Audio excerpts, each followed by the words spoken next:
Hi everyone, this is Ann, and this video is on powdered milk facial mask.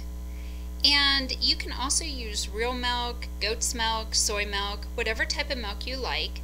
I like powdered milk because it lasts a long time and it is easy to store. And I picked up a small pouch of powdered milk at my local grocery store for about $2.50, and then I just store it in a Ziploc baggie to keep it fresh. And all you need to do for your mask is add about 2 tablespoons of powdered milk to a bowl, and then add a little bit of warm water. And you can make it a little bit thicker or a little bit thinner consistency, whichever you prefer. I like to try to go in between there.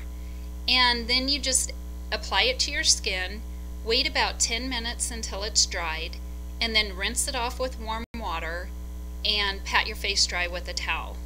And milk masks are hydrating, they're brightening, they're skin softening. They have lactic acid, which is a great exfoliant. They have calcium, potassium, magnesium, protein. They have vitamins B6, B12, A, and D.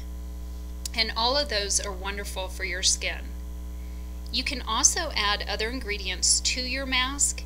Some people like to add lemon juice, honey, oats if you wanted to make it more like a scrub. You can also add avocado, almond oil, vitamin E. And I do my mask about 3 times a week, and I have noticed that my skin is softer and I think a little bit brighter.